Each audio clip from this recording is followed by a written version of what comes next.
आज की कहानी एक ऐसा राज है जो सुनकर आपकी आत्मा तक कांप जाएगी। यह एक गांव की वह दास्तान है जहां रिश्ते सिर्फ नाम से नहीं, एक गहरे विश्वास से बंधे होते थे। लेकिन जब वही विश्वास एक भूल का शिकार बन जाए तो वह प्यार नहीं, एक आजमाइश बन जाता है। एक ऐसी भूल जिसमें न किसी की मंशा शामिल थी, न कोई साजिश, बस एक रात की चुप्पी और एक दरवाजा जो गलती से खुल गया। ये कहानी शुरू होती है हरिरामपुर नाम के एक छोटे से गांव से, जो कर्नाटक के एक पिछड़े इलाके में बसा था। इस गांव में हर सुबह मुर्गों की आवाज से होती थी और हर शाम लाल आसमान के साथ बुझ जाती थी। मिट्टी की खुशबू यहां की पहचान थी और इंसानियत इस गांव का सबसे बड़ा आभूषण। इसी गांव में रहते थे दो भाई, यशवंत और जयवंत। उम्र में सिर्फ 7 मिनट का फर्क और शक्ल में बिल्कुल नहीं। दोनों के रंग, नाक नक्श, चाल, आवाज सब एक जैसे थे। इतना कि गांव वाले भी उन्हें देखकर भ्रम में पड़ जाते। कभी कभी उनकी खुद की मां भी उलझन में पड़ जाती थी। कौन यशवंत है और कौन जयवंत? दोनों भाइयों का रिश्ता इतना गहरा था कि एक के दर्द को दूसरा बिना कहे महसूस कर लेता। खेत में अगर यशवंत को कांटा चुभता तो जयवंत के चेहरे पर पसीना आ जाता। वे हमेशा साथ रहते, साथ खाते, साथ सोते और एक जैसे कपड़े पहनते। गांव वाले मजाक में कहते, अगर इन दोनों की शादी भी एक जैसी लड़कियों से हो गई तो फर्क कैसे चलेगा? और वे खुद भी हंस देते। लेकिन शायद किस्मत को हंसी नहीं, खेल पसंद था। गांव के उस पार एक और परिवार था, हरिदास जी का। उनकी दो जुड़वा बेटियां थीं, अनुष्का और वैशाली। ये दोनों भी हूबहू एक जैसी थीं। लंबे बाल, हल्की गेहुआ रंगत, छोटी सी बिंदी और हमेशा शर्म से झुकी नजरें। गांव की पंडिताइन भी कहती, ये बहनें तो जैसे आईने के दो टुकड़े हैं, अलग होकर भी एक जैसी। हरिदास जी हमेशा परेशान रहते। जब शादी का वक्त आएगा तो कौन किससे ब्याही जाएगी, कैसे तय होगा? उन्होंने तो यह तक सोच रखा था कि अगर दोनों लड़कियों की शादी किसी एक ही घर में हो जाए तो शायद गलती की गुंजाइश कम हो जाए। वक्त धीरे धीरे बीतता गया। एक दिन गांव में मेला लगा। यशवंत और जयवंत पहली बार अकेले उस मेले में गए। वहीं उन्हें पहली बार अनुष्का और वैशाली दिखीं, चूड़ी की दुकान पर अपने हाथों में रंग बिरंगी चूड़ियां पहनती हुईं।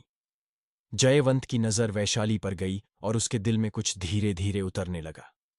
वहीं यशवंत की आंखें अनुष्का की शर्मीली मुस्कान में खो गईं। वो पहली नजर थी जो शायद किस्मत की चाल थी। कुछ ही हफ्तों में विजय पर्व नामक त्योहार आया। गांव में रिवाज था कि लड़के लड़कियां इस दिन एक साथ पूजा करते थे। पूजा के दौरान यशवंत और जयवंत ने अपनी पसंद का इशारा विजयाबाई को दिया, जो उनके लिए मां जैसी थीं। विजयाबाई समझ गईं, अब वक्त आ गया है। वह हरिदास जी के घर गईं अपने मन की बात कहने। हरिदास जी पहले चौंके, फिर मुस्कुराए। शक्लें मिलती हैं पर भावनाएं नहीं, विजयाबाई ने कहा। अगर मेरी बहुएं गलती से किसी और के कमरे में चली भी गईं तो क्या उनकी नीयत गलत होगी? नहीं, ये रिश्ता सिर्फ शरीर से नहीं, आत्मा से बंधेगा। रिश्ता तय हो गया। गांव में चर्चा का विषय बन गया। जुड़वा भाई जुड़वा बहनों से शादी करेंगे। एक ही दिन, एक ही मंडप, एक ही समय पर। उत्सव की तैयारियां शुरू हो गईं। घर सजने लगे, गीत बजने लगे और मन धीरे धीरे उस विश्वास में रम गया कि सब कुछ सुंदर होने वाला है। निकाह का दिन आया। दोनों भाइयों ने काले कुर्ते और सफेद पगड़ी पहनी। दोनों दुल्हनों ने गुलाबी रंग का लहंगा पहना और घूंघट ओढ़े मौलवी साहब के सामने बैठी। जब कबूल है कि गूंज गूंजी तो सारा गांव तालियों से भर गया। लेकिन कौन जानता था कि किसका कबूलनामा किससे जुड़ा। रात आई। शादी की थकान के बाद दोनों दूल्हे अपने अपने कमरे में गए। कमरा एक जैसे, चादरें एक जैसी, दीवारों पर वही पुराने पोस्टर, वही अंधेरा, वही सन्नाटा। और जब उन्होंने घूंघट हटाया तो वह शक जो दिल में धीरे धीरे उभर रहा था अब स्पष्ट हो गया। ये वही लड़की नहीं थी जिसे उन्होंने पसंद किया था। यह चेहरा भी वैसा ही था, मुस्कान भी वैसी ही, लेकिन दिल कहता था कुछ और। और यही वही रात थी जिसने चार दिलों में वो सवाल जगा दिया जिसे वह महीनों तक नजरअंदाज करते रहे। क्या हम गलत कमरे में आ गए हैं? शुरू में किसी ने कुछ नहीं कहा। हर किसी ने सोचा शायद भ्रम होगा, शायद थकान है, शायद पहली रात की झिझक है। लेकिन जैसे जैसे दिन बीते वो शक धीरे धीरे यकीन में बदलने लगा। अनुष्का ने महसूस किया कि जिस पुरुष से वह रोज बातें कर रही है उसकी हंसी वैसी नहीं है जैसी उसे याद थी। और वैशाली को लगता था कि उसके पति की आंखों में वह अपनापन नहीं है जो उस दिन मेले में दिखा था। उधर यशवंत और जयवंत दोनों के मन में एक ही बात थी। पहली रात जब उन्होंने पत्नी का चेहरा देखा था तो दिल कहीं ठिठक गया था। एक हल्की सी अजनबियत, एक अनकहा संकोच जो सिर्फ शरीर की दूरी नहीं, आत्मा की उलझन को बयां कर रहा था।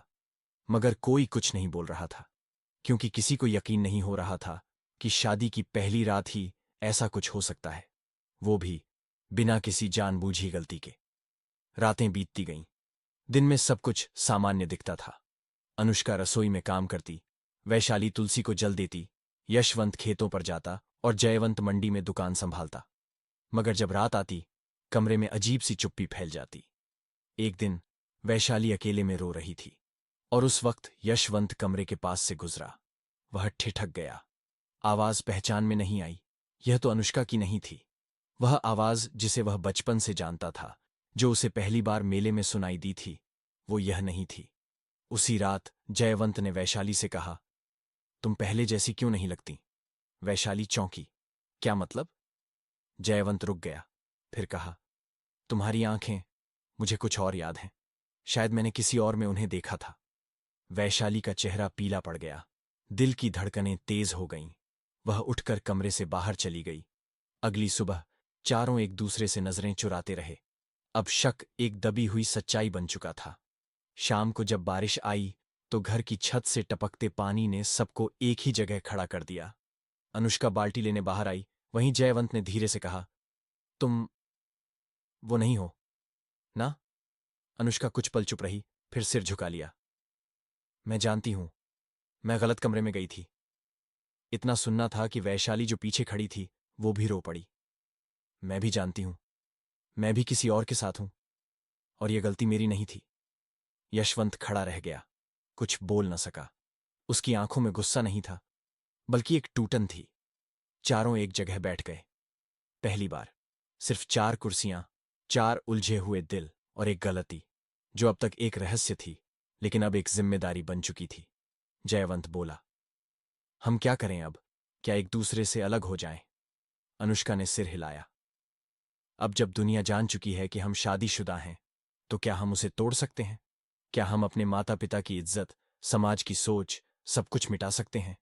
वैशाली ने धीरे से कहा, शायद अगर हमने पहली रात ही बोल दिया होता तो बात और होती, लेकिन अब महीनों बीत चुके हैं। यशवंत पहली बार बोला, मगर अब भी हम झूठ में जी रहे हैं। हर रात, हर दिन। ये रिश्ता सच नहीं है।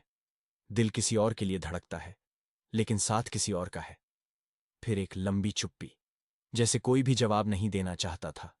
कुछ दिन बाद गांव में एक बुजुर्ग महिला का देहांत हो गया। चारों ने मिलकर श्मशान की सारी तैयारी की। उसी वक्त गांव के पुजारी ने कहा, झूठ के साथ रिश्ते बन भी जाएं तो निभते नहीं हैं। सच्चाई जरा देर से सही, लेकिन रिश्ता तभी जीवित रहता है जब दिल का हो, न कि सिर्फ दस्तावेज का। वो बात जैसे दिल में उतर गई। उस रात चारों ने अपने अपने कमरे में बात की, खुलकर, बिना डर के। पहली बार उन्होंने अपनी अपनी भावनाएं बयां की। पहली बार वैशाली ने जयवंत से कहा, मैं जानती हूं तुम मेरे नहीं हो, और मैं भी तुम्हारी नहीं हूं। और जयवंत ने आंखें मूंद लीं। मैं अनुष्का को आज भी याद करता हूं, अनुष्का ने कहा। हर दिन लगता है जैसे मैं किसी और का जीवन जी रही हूं। यशवंत ने आंखों में पानी के साथ सिर हिलाया। मैं भी। अगले दिन एक निर्णय लिया गया। चारों अपने माता पिता के सामने खड़े हुए, कांपते होंठ, डरे हुए चेहरे, लेकिन अब दिल में कोई छुपाव नहीं था। हमने एक गलती की, यशवंत ने कहा। हमने नहीं, अनुष्का बोली।